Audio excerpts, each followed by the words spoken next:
Entonces era súper importante ver a alguien como Jesús, que no era parte del gobierno político de la época, pero que tenía el poder para poder establecer un tipo de cultura diferente al contexto.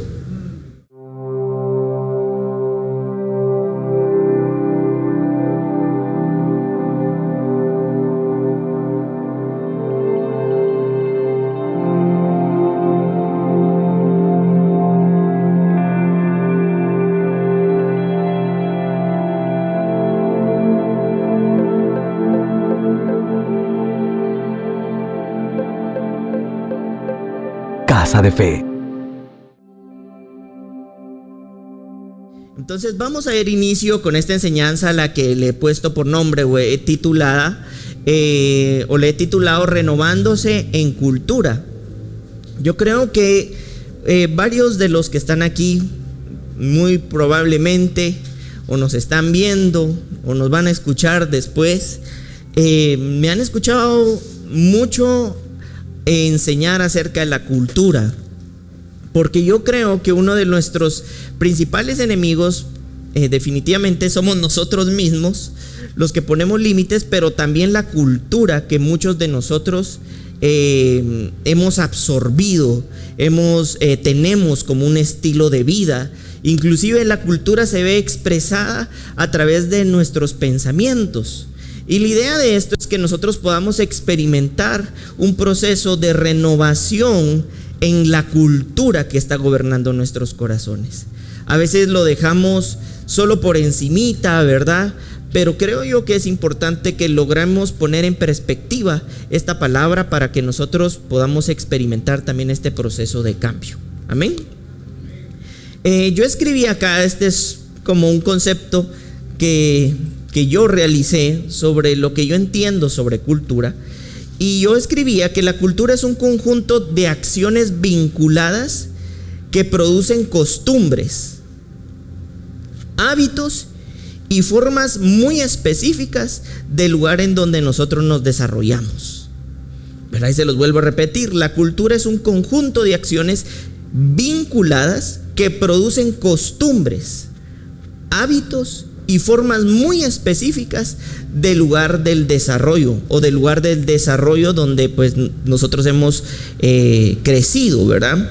Y esto sí me han escuchado pues decirlo ya en varias ocasiones, y es que hay 3 características elementales de la cultura. La cultura tiene que tener estas 3 características. Tiene que ser permanente, constante y consistente a lo largo del tiempo.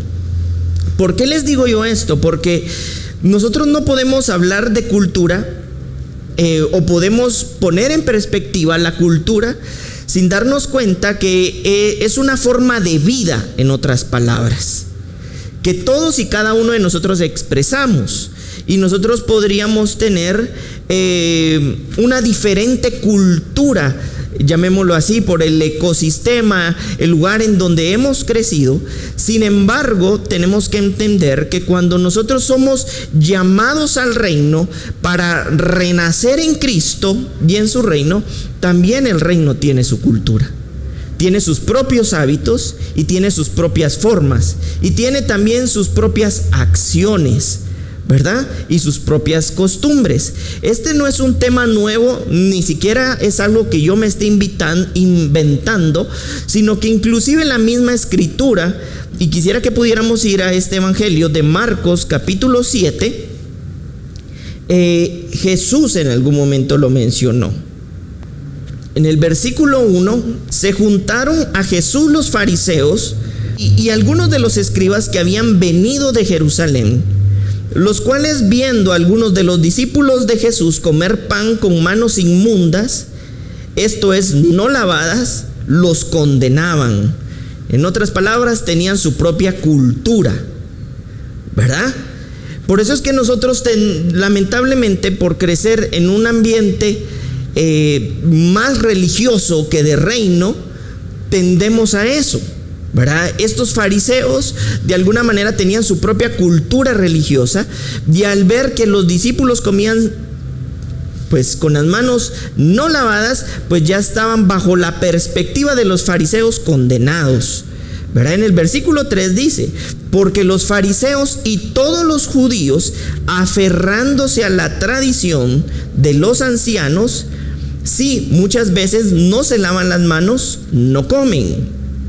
Versículo 4: y volviendo a la plaza, si no se lavan, no comen. Y otras muchas cosas hay que tomaron para guardar, como los lavamientos de los vasos de beber y de los jarros y de los utensilios y de los lechos. Yo quisiera aquí hacer una pausa y podríamos decir: ay, bueno, entonces hay que ser sucio para comer y no me tengo que lavar las manos y no tengo que lavar los platos. No, para los judíos, en el contexto tradicional o cultural en el que se encontraban, era completamente diferente como para nosotros, ¿verdad? Tanto así que no lavar algo era un pecado, ¿verdad?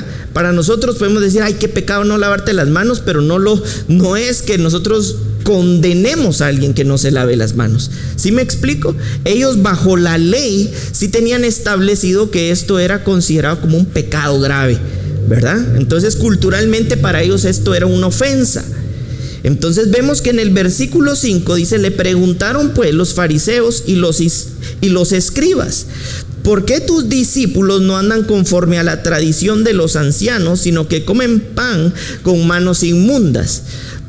Aquí podemos también hacer otra pausa. Vamos a darnos cuenta entonces que los discípulos de Jesús estaban creciendo ya en otra cultura, aun cuando estaban en el contexto cultural que señalaba como grave, como una condena, como un pecado serio el no lavarse las manos.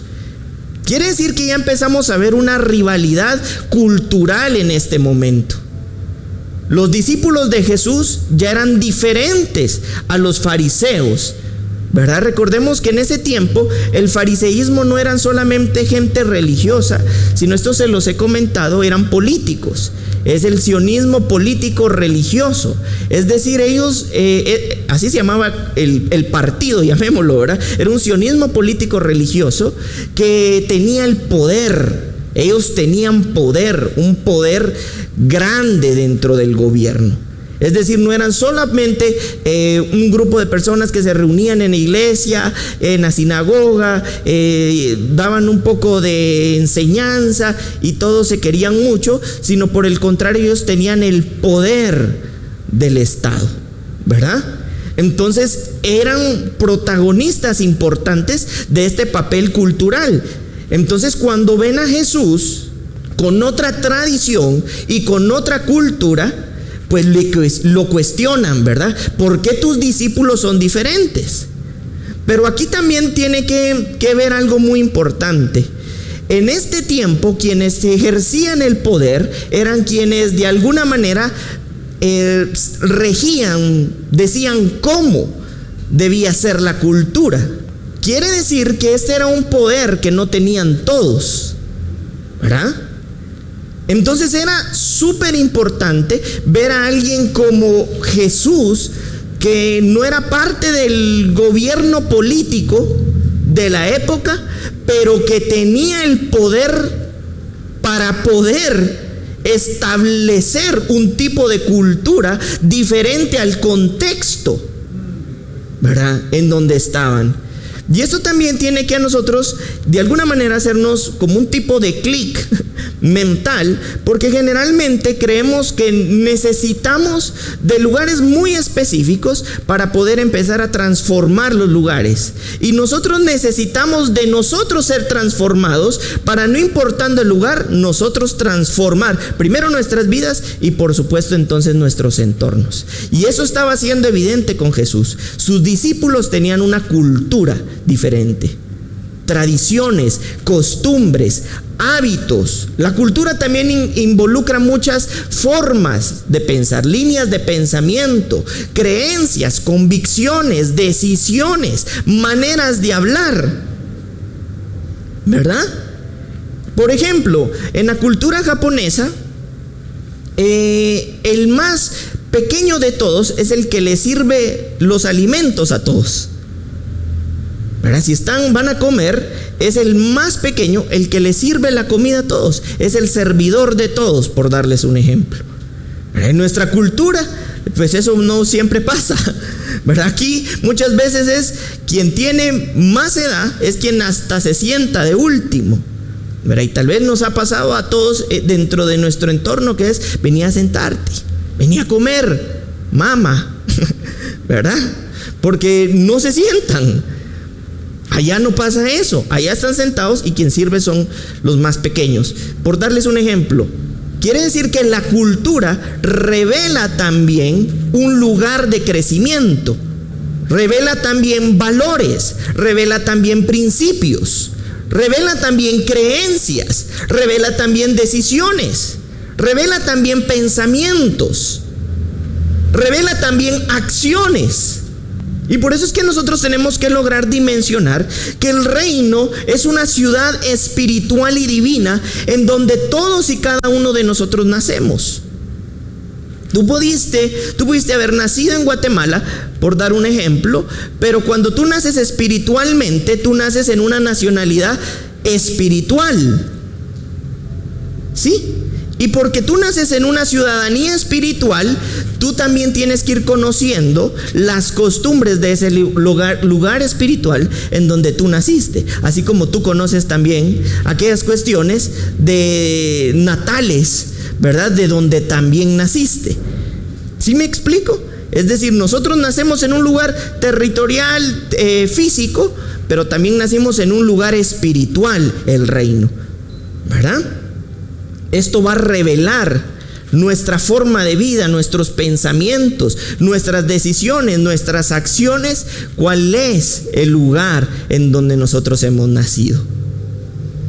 Por eso es tan importante esto. Por otra parte, vamos a ver en el versículo 6, ya Jesús en una postura un poco seria con este entorno hostil, este entorno hasta enfermizo, ¿verdad? Que la respuesta de Jesús no es tanto de tal manera Dios los amó que aquí estoy, ¿verdad? Ya les contesta de una manera seria, porque Él percibe, por ser Dios mismo, que las intenciones de estas personas eran quererlo condenar a Él. Y la pregunta es, si nuestros ojos son abiertos, ¿quién puede condenar a Dios? ¿Verdad? Entonces, esto ya estaba produciendo un tipo de fricción en la que estaban tratando de poner en una postura completamente falsa a Jesús. Entonces, ahí, resultado de eso, también podemos ver que la cultura de estos fariseos, de estos escribas, tendían mucho al conflicto, ¿verdad? Era una cultura conflictiva, problemática, ¿verdad? No me recuerdo, había un cardenal que escribía que si le daban en un par de líneas la descripción del hombre más correcto del mundo, él iba a encontrar las razones suficientes como para condenarlo. Es decir, tenía la capacidad de poder encontrarle lo peor a lo que incluso puede ser lo mejor. Y lo mismo estaba pasando con estos escribas y estos fariseos, con este sionismo de esa época. Estaba Jesús, que no le podían encontrar por dónde condenarlo, pero ellos tenían que imaginarse por cultura de qué manera lo iban a condenar. Y entonces empieza aquí la respuesta de Jesús en el versículo 6. Les dijo: hipócritas, bien profetizó de vosotros Isaías, como está escrito: este pueblo de labios me honra, mas su corazón está lejos de mí. En otras palabras, tenían todas las costumbres para aparentar ser lo que en realidad no eran, pero les estaba faltando lo más importante, que era la vida. Por eso es que también la Escritura narra que el Señor va a cambiar nuestros corazones de un corazón de piedra. Un corazón de piedra es como el pan que se pasa y que tiene moho y se pone tieso, se pudre, no sirve, es duro, parece hasta piedra. Y la Escritura profetiza y dice que muchos de nosotros, Pues por la naturaleza en la que nacimos tenemos ese corazón de piedra, ¿verdad? Y en ese corazón de piedra somos tan severos, tan serios, que nos creemos en el papel de que podemos ejercer de alguna manera una función que condene al mundo y no que la liberte. Entonces, de alguna manera, Jesús, molesto ante esta situación, les está diciendo: ustedes saben hablar muy bien, pero su corazón todavía revela que es malo, en otras palabras, que es de piedra, que dicen amarme, pero que en realidad no lo veo, no veo que me amen. ¿Por qué? Porque necesariamente la cultura habla del lugar en donde tú te has desarrollado y en donde tú has nacido, ¿verdad? Por eso es que en ocasiones hay personas que pueden comer de una forma: así comemos esto en mi casa, y otros van a decir: ay, no, eso no lo como yo, menos así, ¿verdad? Porque revela el lugar en donde hemos nacido, las costumbres, los hábitos, los principios, los valores, la mentalidad ante la que asumimos inclusive la adversidad. Nosotros tenemos que darnos cuenta que tenemos dos mentes: una mente humana o carnal en donde hemos nacido, pero también existe la formación de una mente espiritual. Y generalmente nosotros asumimos la vida, creamos cultura, creamos hábitos, creamos formas desde una mentalidad puramente carnal. Y muchas veces dentro de esa mentalidad carnal lo que menos hay es verdad y sí mucha opinión, mucho argumento. Por eso es que la misma escritura habla de que nuestros pensamientos es un campo de batalla, y la única manera de vencer es a través de la mente espiritual que vence. Confíen porque he vencido al mundo. No teman porque he vencido. Esta es la fe que vence. Es decir, la fe nosotros tenemos que lograrla dimensionar como aquello que contiene una serie de elementos físico-espirituales de Dios que necesitamos crecer, en los que necesitamos desarrollarnos. Y una de esas es esa mentalidad espiritual. ¿Qué es lo primero que se nos viene a la mente cuando pasa algo malo? Todo lo peor. Y recuérdense que en esa mente, según lo que nosotros leemos en el libro de Génesis, perdió la visión espiritual. Es decir, esa mente tiene la capacidad de ver a corta distancia. Es una mente que tiene un tipo de miopía espiritual a causa de la cantidad de tinieblas que hay en ella. Pero por otro lado existe una mentalidad espiritual que puede ver más allá de lo que común, convencional, tradicional, cultural, habitualmente se ve. Esto no quiere decir: ay, entonces me toca aguantar cuando venga. No se trata de aguantar. Se trata de convertirse. Por eso nosotros estamos hablando de convertirnos a Dios, de convertirnos a Cristo. Y habrá una serie de escenarios a lo largo del tiempo en nuestras vidas que nos van a confrontar con aquellas áreas en donde necesitamos ser convertidos. Porque yo ya me convertí, así decimos, ¿verdad? Ya levanté la mano y ya me convertí. Ya no me voy a ir al infierno, aunque ahorita por como estoy viendo siento que ¿verdad? Pero en realidad la conversión es una acción permanente, todo el tiempo, donde todo el tiempo y todos los días vamos a darnos cuenta que hay áreas que necesitan convertirse a Dios. Esa es parte también de la cultura de Dios, de la cultura del reino. Entonces en el versículo 7 dice: pues en vano me honran, enseñando como doctrinas mandamientos de hombres, bajo la mentalidad no espiritual.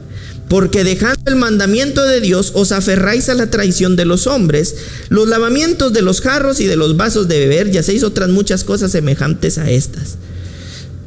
Versículo 9, les decía también: bien invalidáis el mandamiento de Dios para guardar vuestra tradición. Es decir, guardaban tanto la cultura que invalidaban lo que Dios mismo había establecido. O sea, era tan no sé cómo decirle, según ellos tan pilas, que lo que hacían inclusive invalidaba la instrucción divina, el informe divino, la vida divina. Es como cuando, por ejemplo, culturalmente a nosotros nos pasa. Es más fácil odiar que amar. Sí, desde la cultura, desde la mentalidad humana, sí, la verdad. Para eso no necesitamos mucho esfuerzo.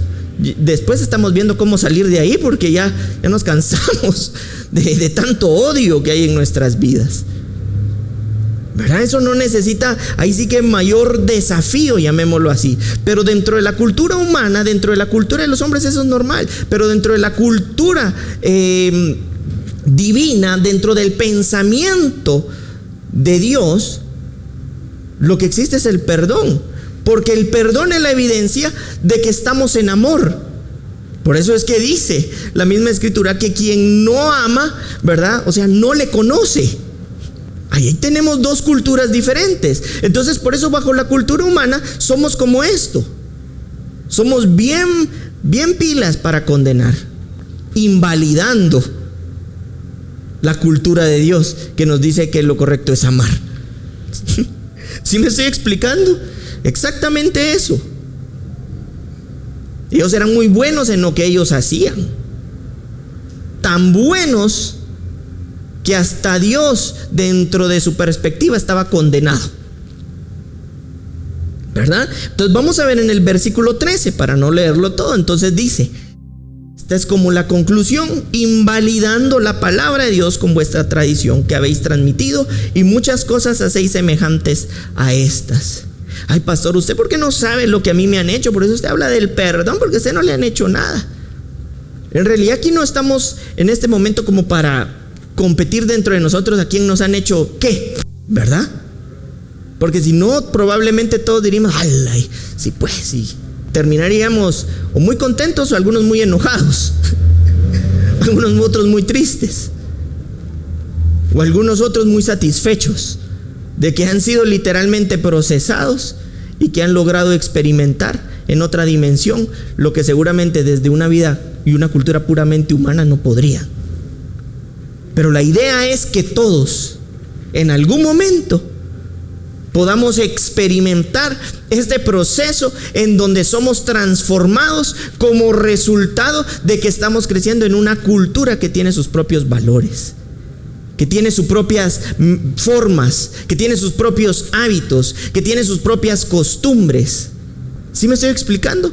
Es decir, que muchas veces nosotros hemos dejado sin efecto la palabra. Recuérdense que dice la escritura que en un principio el verbo, existía el verbo, y fue ese verbo hecho carne, ¿verdad? ¿Y ese verbo quién era? Dios, dice la escritura. Y eso es lo que nosotros conocemos como la palabra. Quiere decir que si estamos invalidando la palabra, a quien estamos invalidando es a Dios. Y si invalidamos a Dios, seguramente lo que estamos invalidando es su cultura, sus costumbres, sus formas, sus principios, sus valores. Por eso Él, estando aquí en la tierra, fue traicionado, Él fue vendido, Él fue negado, fue maltratado, fue vituperado. Y estando en la cruz, desde su cultura y desde su perspectiva decía: Padre, perdónalos porque ellos no saben lo que están haciendo. No empezó a decir es ingrato, malagradecido, ojalá y un rayo, ¿verdad? Le voy a decir a Zeus, ¿verdad? Es decir, no lo hizo. Fue extender gracia, fue extender amor, y lo hizo desde la cruz.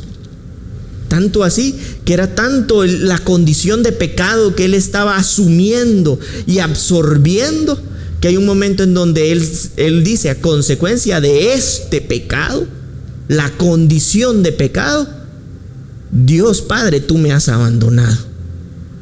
Porque Él estaba cargando con todo el pecado, y la expresión de Cristo en la cruz seguía siendo bajo su misma sustancia y su naturaleza, y era amor. Es decir, hay un desafío cultural para nosotros de crecer en esa cultura. Y sí, por eso somos un proyecto de vida inconcluso, en donde vamos a experimentar una serie de desafíos, pero que también van a ir revelando la naturaleza de Cristo en nuestros corazones. Es que si no me hubiera pasado, es que si no me hubiera pasado, es que si no te hubiera pasado, no hubieras tenido muy probablemente un espejo en donde hubieras podido conocer y ver tu corazón. Y todos en algún momento necesitamos un espejo para vernos, porque tenemos mucho tiempo para ver para todos lados y se nos olvida ver para adentro. Es decir, lo que te aconteció y lo que sucedió dentro del propósito no era para detenerte, para acabarte, para destruirte, sino por el contrario, para poderte ver y poder fortalecerte, para poder conocer cuáles son aquellas áreas en nuestros corazones y en nuestras vidas que necesitan de la cultura de Dios, de la vida de Dios. Por eso esta palabra invalidar, y la invalidación, invalidar es un verbo. Y todo verbo, todos sabemos que es una acción, ¿verdad? En otras palabras dice la Escritura que invalidamos, es una acción personal. La estamos invalidando como una acción propia nuestra, dejando sin efecto la palabra, la vida de Dios. ¿Verdad? Cancelar, invalidar significa también cancelar. Yo anulo, ¿verdad? Yo anulo la palabra de Dios por mi forma de vida, por mis hábitos, por mi perspectiva, por mis convicciones, por mis tradiciones, por mis costumbres. Es decir, es una acción personal. Y es ahí donde necesitamos de la ayuda del Espíritu Santo. Y es por eso que Jesús mismo antes de partir decía: les conviene, porque dentro de la serie de cosas, de beneficios que esto produjo, una de estas era la asistencia del Espíritu Santo para poder ver, poder reconocer aquellas cosas en donde muy probablemente nosotros somos quienes estamos invalidando a Dios y su palabra. Yo escribí aquí que tenemos diferentes formas en las que podemos expresar la cultura: personales, relacionales y hasta espirituales. Personales, pensamientos, sentimientos, acciones, voluntad, ¿verdad? Es una acción personal. Y muchas veces, llevémoslo entonces a lo que leímos del versículo 13, a veces por nuestros pensamientos, por nuestros sentimientos, por nuestra voluntad, por nuestras acciones, invalidamos la palabra de Dios, a Dios. Relacionales, no lo desglosé mucho, pero ponía formas dañinas que tenemos de relacionarnos, culturalmente hablando. Entonces estas formas relacionales son las que dejan sin efecto, anulan la palabra de Dios. Y cuestiones espirituales, creencias, convicciones, formas interpretativas personales que nosotros muchas veces tenemos, que se distancian de Dios, pero que creemos que son de Dios. Por eso es que nosotros muchas veces nos cuestionamos: pero si Dios me ama, ¿por qué a mí? Algo que siempre se ha cuestionado es: ¿por qué si Dios es tan bueno existe tanta maldad? Y es porque Dios no fue el creador de la maldad. El creador de la maldad fue un hombre errando al blanco dentro del propósito. A raíz de eso, Dios no necesita enseñarnos a ser malos. Por naturaleza lo somos, a menos de que seamos recreados en Cristo. El ejemplo es Caín. ¿Quién le dijo a Caín: mira, libro de cómo asesinar a tu hermano? Dice que sintió envidia, sintió celos, sintió egoísmo y lo mató. ¿Sí me estoy explicando? Es decir, no es Dios el creador de la maldad. Básicamente la maldad la ha creado y la ha reproducido el hombre. Entonces, en muchas ocasiones tenemos formas interpretativas que nos alejan de Dios, y entonces hacemos culpable a Dios de aquellas cosas que muy probablemente sean del hombre.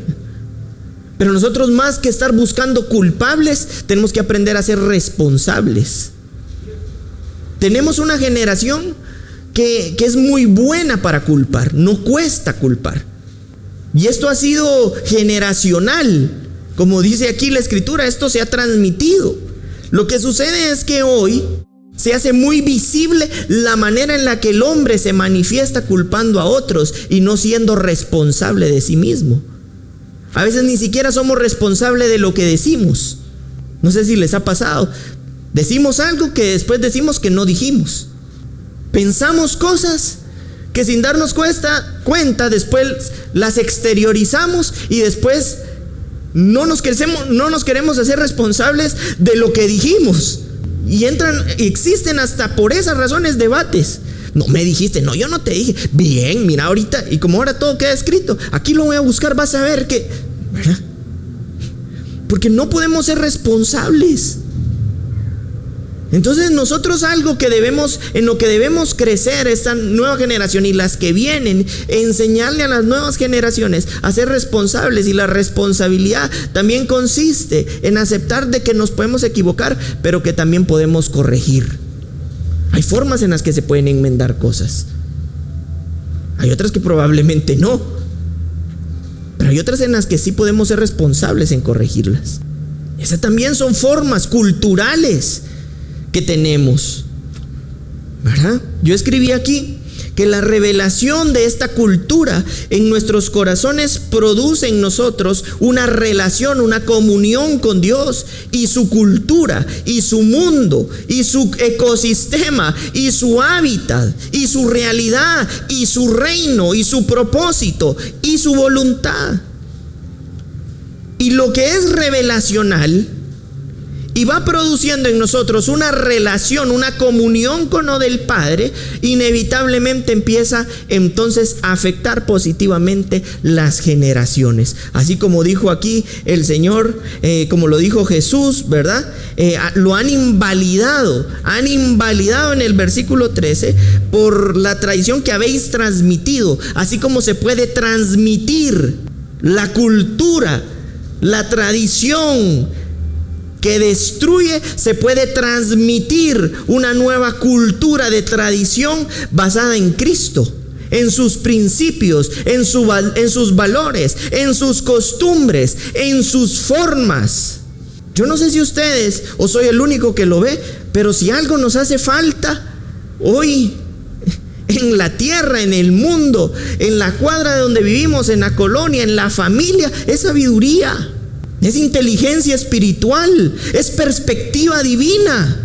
Necesitamos una perspectiva diferente, suprema, porque aún Jesús fue vendido y traicionado, vituperado, abandonado, pero eso no modificó su cultura, su sistema de creencias, su sistema de convicciones, su manera de decidir, su manera de pensar, su manera de creer. Ay, porque es Jesús. Pero eso es lo que nosotros debemos lograr dimensionar. Sí, era Jesús, pero con el mismo espíritu que nos dejó a nosotros para poder crecer y desarrollarnos como aquel que nos asiste en función de no errar en el propósito o en el blanco. Y con eso nos hace saber que somos bendecidos. Pastor, entonces no nos podemos equivocar. Sí, un montón. Nos vamos a equivocar. Pero en la medida en la que la sabiduría se extiende y abrazamos esa realidad espiritual, muchas cosas van a ser minimizadas y otras van a ser potencializadas. Y vamos a ver entonces lo que dice el libro de Números 14, capítulo 14, versículo 18. Miren lo que dice: Dios tardo para la ira y grande en misericordia, que perdona la iniquidad, la rebelión, aunque de ningún modo tendrá por inocente al culpable, que visita la maldad de los padres sobre los hijos hasta los terceros y hasta los cuartos.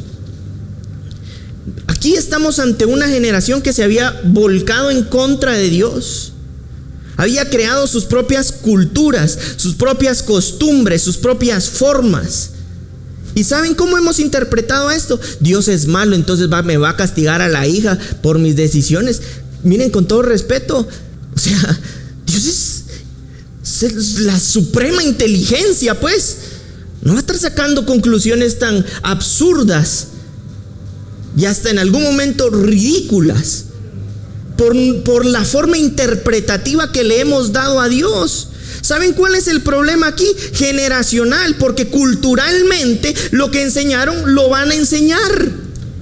Entonces el hijo va a ser como el padre, el hijo del hijo, o sea, el nieto va a ser igual al abuelo, porque culturalmente había una generación que se había apartado completamente de Dios, creando sus propios dioses, su propia cultura. Entonces aquí entra también esta parte en la que todos y cada uno de nosotros debemos ser responsables. Porque puede más el ejemplo, la imitación que va a ver tu hija, que digamos, Dios me la condenó por mí. ¿Y saben por qué? Porque muy probablemente lo que no queremos es ser responsables. No queremos empezar a revelar, a mostrar, a modelar la nueva cultura. Entonces, por esa misma razón es que esa cultura está trascendiendo. Entonces después volteamos a ver y decimos, por mi mamá, culpa de mi mamá porque ella fue la que se equivocó y igual voy. No, es que sin darnos cuenta, simple y sencillamente estamos replicando el modelo que ya existe, porque nos hemos alejado de la cultura de Dios y hemos tomado como vía única la cultura que vemos, la replicamos, la reproducimos. Ay, este bebé bien enojado, y tal vez los padres son igual de enojados y ese es el modelo que le han revelado. Sí, puede tener probablemente un temperamento, etcétera, etcétera, pero también se ha potencializado con el ejemplo. Porque el centro de cultura principal de todas las generaciones se llama familia. Y por esa razón es tan importante que se recupere el diseño de la institución divina de la familia. Porque si no vamos a seguir culpando a Dios de aquellas cosas de las que no hemos querido ser responsables. Dios no condenó. Hay una frase, creo, no sé si es en español o viene del inglés, pero dice que los pecados, y está en la Biblia también, dice que los pecados del Padre no son los pecados del Hijo. Los pecados del Padre no son los pecados del Hijo. ¿Verdad? Quiere decir entonces que tú y yo, si el Señor nos está anunciando un evangelio de propósito, es seguramente porque también nos quiere dar su cultura. Es que a mí así me tocó, a mí mi mamá, mi papá. No, es tiempo de ser responsables. Por eso mi hijo, mi hija. No, es tiempo de ser responsables. Va a visitar la tercera y la cuarta generación porque culturalmente, y lo vimos en Marcos, es lo que Jesús está diciendo. Esto se ha transmitido por la cultura generacional, carente seguramente de principios, de valores, de bases, de la cultura de Dios. A mí me fue mal el matrimonio, culpa de mi abuela que se equivocó. Su abuela, yo no sé si sigue viva o no, pero pues quien decide cambiar culturalmente bajo una perspectiva de Dios, del reino, ¿o no? Sino entonces vamos a vivir aquí señalando gente que ni conocimos, solo en foto hemos visto y ya le echamos la culpa. Por eso es que en muchas ocasiones inclusive existen estas famosas clínicas espirituales donde nos ponen a pedir perdón por el bisabuelo que ni vimos en la vida. Te pido por lo que mi bisabuelo. Con todo el amor, yo se los digo, lo que necesitamos es la cultura de Dios. Pero no es más fácil andar pidiendo perdón por el bisabuelo, que ni puede tal vez ya ni hablar, ni defenderse, ni decir, esa es mentira de tu papá que te dijo esto, y así se ha ido, ¿verdad? A poder levantarse una generación que pueda decir, yo soy responsable de mis dichos, de mis hechos, pero para esto yo necesito inevitablemente la injerencia de la cultura de Dios, de su diseño, de sus pensamientos, de sus tradiciones, de sus hábitos, de su cultura, de su costumbre, de su vida. Por eso es que leímos en Marcos que dice invalidando una acción personal, un verbo que no está hablando de alguien, sino de nosotros. ¿De quiénes? De quienes lo invalidan, de quienes invalidan la palabra de Dios. Y quien la invalida no es el abuelo, tal vez él lo invalidó en su generación, en su momento, pero quien lo está invalidando en este momento soy yo, no el bisabuelo, el tatarabuelo.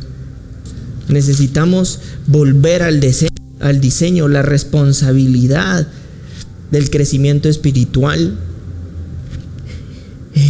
Pero para esto necesitamos lograr comprender que el cambio de cultura es un proceso. Di conmigo, el cambio de cultura.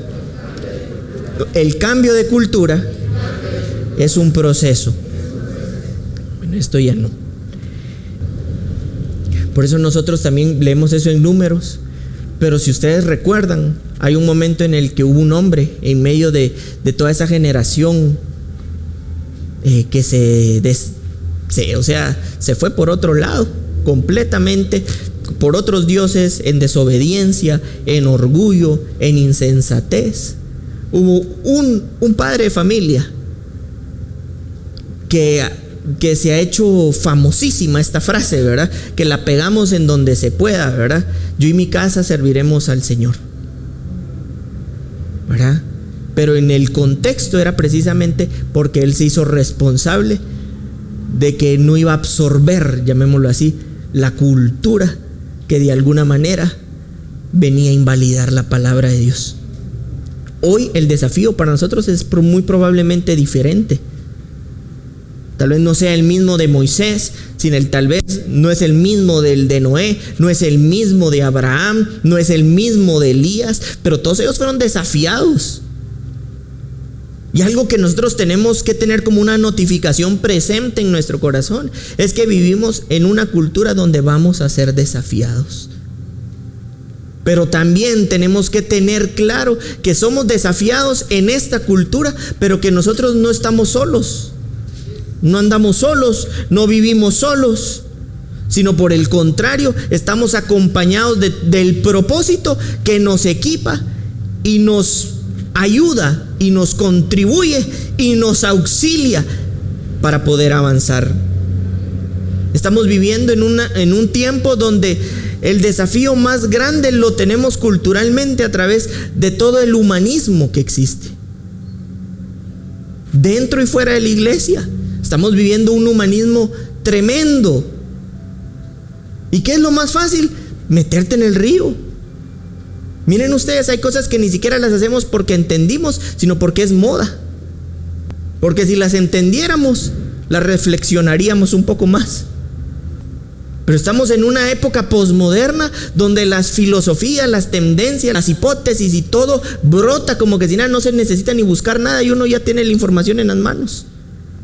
No es el mismo desafío que para Josué, no es el mismo desafío que para Elías, no es el mismo desafío que para Noé, no es el mismo desafío como para Moisés, pero sí es el desafío presente para nuestras generaciones.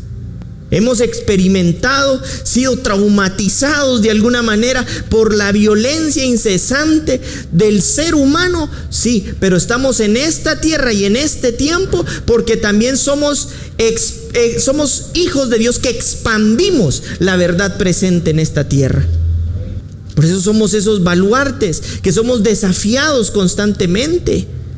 Que en ningún momento la presión social pueda más que el entendimiento espiritual. ¿Cuántos hombres y cuántas mujeres tomando una serie de malas decisiones en función de sentirse oprimidos bajo el sistema social? Y los países, y se los decía en una enseñanza, que son considerados primermundistas, los países con mayor libertad son los países que tienen más altos niveles de suicidio. Eso no es opinión, es estadística. El Señor te escogió para este tiempo, para exponenciar la cultura en donde tú estás creciendo y te estás desarrollando. Sí, nacimos de un ser humano, pero también nacimos del Espíritu. Fuimos engendrados en una dimensión completamente distinta y diferente, que establece en nuestros corazones una genética espiritual distinta. Por eso nosotros podemos ver en Hechos 1, capítulo 8, y dice: pero recibiréis poder cuando haya venido sobre vosotros el Espíritu Santo, y me seréis testigos en Jerusalén, en toda Judea, en Samaria, hasta el último en la tierra. Recibiréis poder. Esta palabra poder viene, y ustedes me han escuchado decirlo, viene del griego dunamis, que traducido al español es dinamita. Pero siendo más específicos, hace referencia a una explosión controlada. Es decir, dice que vamos a recibir una explosión controlada de parte de Dios, porque no destruye nuestro cuerpo humano. Lo que sí hace es transformarlo. Y a estos que han recibido el poder dinamita de Dios, dice que serán convertidos en testigos. Nadie puede ser testigo de algo que no presencie. La única forma en la que nosotros podremos testificar del poder dinamita de Dios es que nosotros podamos presenciarlo a través de su presencia, de ese poder dinamita en nuestros corazones, en nuestros pensamientos. Y entonces será la forma en la que se evidencie que estamos creciendo en una cultura. Y dice aquí que seremos entonces de esos testigos oculares, porque han presenciado la explosión de Dios en sus vidas hasta los confines de la tierra. Por eso es que vemos a un José que, estando en la cueva, estando preso, como estando en el palacio, no dejaba de expresar la cultura de Dios, porque se había hecho testigo, si lo vemos así, a través de esa explosión de Dios revelándose a su vida. ¿Cómo se reveló Dios en algún momento a José, a su vida? A través de los sueños, ¿o no? ¿Y a qué lo llevó a eso? Al odio de los hermanos. Por eso muchas veces el primer lugar en donde será desafiada nuestra cultura va a ser nuestro propio entorno. Si a Josué lo vendieron quienes más lo amaban. Por eso que no te extrañe si eso pasa y eso acontece. Tú sé fiel y obediente de aquello en lo que te estás convirtiendo en testigo, porque en función de eso es inevitable que se cumpla lo que dice Romanos 8:28. No importa lo que suceda, lo que pase, por muy malo que sea, si tú te mantienes fiel conforme a eso que te ha sido revelado y te está siendo revelado, te va a ayudar a bien. Lo vas a ver. No tienes idea de lo que Dios ha hecho para librarte. No has visto ni siquiera lo que Dios ha hecho para conducir tus pasos a través de la verdad. Si José no es vendido, no llega al palacio. Hoy es fácil decirlo, pero muchas veces cuando estamos en el pozo siendo desafiados, es cuando más necesitamos de esa cultura que tiene su propia manera de pensar. Porque aunque se escuche fuerte esto que te voy a decir, todos necesitamos del cuerpo, pero solo Jesús pudo subirse a la cruz. Habrán áreas de nuestras vidas que nosotros mismos tenemos que crucificar en función del crecimiento, de esa explosión de Dios. La crucifixión, llamémosle así de alguna manera, de la carne de José, fue haber sido procesado de esa manera. Y yo, de parte de Dios y de su propósito, te digo que no es el tiempo de desalentarse ni desanimarse. Es el tiempo de que en tus convicciones espirituales avances. Oro y creo para que tus ojos sean abiertos, para que tus oídos sean abiertos, para que a través de la cultura que te empieza a ser revelada, iluminada en tu corazón, tú puedas ser ese farol de luz.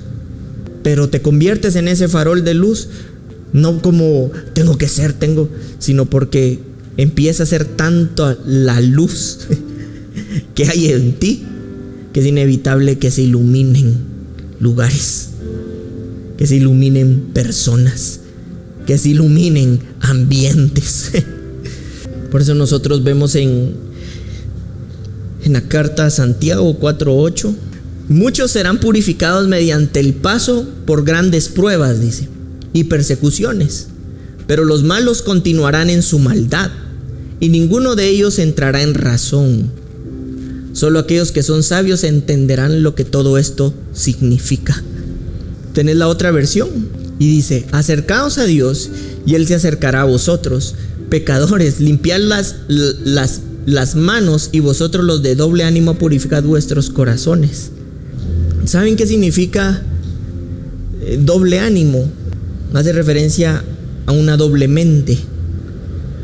¿Y saben qué? Traduciéndolo al español, más todavía, esto significa que se tiene una doble opinión y un doble propósito en la vida. Por eso es que cuando la Escritura habla de que va a cambiar nuestros corazones, vemos una de las primeras expresiones antes de que Jesús enseñara todo lo que enseñó, y era que nos arrepintiéramos. Y el arrepentimiento es eso, un cambio de propósito, es precisamente un cambio de opinión. En otras palabras, dice que aquellos que tienen un doble propósito, si lo unimos a la versión que leímos, no entrarán en razón. Pero los de un solo propósito entenderán esto, dice la Escritura. Y aquí claramente lo dice. Esta versión no lo dice, la dice la otra. Nosotros necesitamos, dice aquí, purificarnos. Y ustedes saben que la única forma en la que nosotros podemos ser purificados o limpiados es a través de un acto supremo, superior. En el tiempo antiguo, cuando querían purificarse, sacrificaban un animalito. Y al sacrificar el animal, existía una purificación, una expiación del pecado. Por eso es que la Biblia habla de Jesús metafóricamente como el cordero que quita el pecado, porque esa figura metafórica de lo que Él era, lo ejemplifican como que si Él fuera un cordero. El cordero que es sacrificado para que podamos ser limpiados. Y en ese proceso de ser limpiados, no tener un doble propósito, sino un propósito eterno de vida. No una doble opinión, no quedar atrapados sobre todo lo cosmético, todo lo doméstico, todo lo culturalmente bueno o malo, sino bajo la cultura de Dios. Y dice: y los malos no entrarán en razón, sino los sabios entenderán esto. Porque hay una decisión y hay una acción propia de nosotros de poder creer. Nadie se transforma en lo que no cree. Pero para poder transformarte y para poder creer, tú necesitas el propósito que te creó, empezando a expandirse en tu corazón y en tu pensamiento, para entonces poder creer en lo que te puedes transformar según el propósito que te envió. No es tiempo de rendirse, es tiempo de avanzar. Somos desafiados culturalmente, sí, pero nosotros estamos creciendo culturalmente bajo la genética, la perspectiva que va a permanecer a lo largo del tiempo. Generacionalmente y a través de las edades, la verdad siempre ha sido desafiada, pero increíblemente la verdad que ha permanecido es la de Cristo a lo largo del tiempo. Es tiempo que nuestros corazones, nuestros pensamientos y nuestra voluntad empiecen a estar en función de esta cultura de propósito. Y estoy seguro que en muchas áreas de tu vida, bajo la perspectiva de un propósito, van a cobrar más sentido que teniendo la mentalidad dividida en varios propósitos, porque eso probablemente solamente va a producir confusión y angustia, pero el propósito produce convicción y seguridad. Nuestra cultura es de convicción, es de certeza, es de seguridad, es de firmeza. Y los que estamos aquí, quizá, y los que nos están viendo, no importando la vida que en algún momento podamos haber llevado, somos los que estamos siendo conducidos a crecer en sabiduría. que nada ni nadie te condene, porque la misma cruz que te salvó a ti es la que me salvó a mí.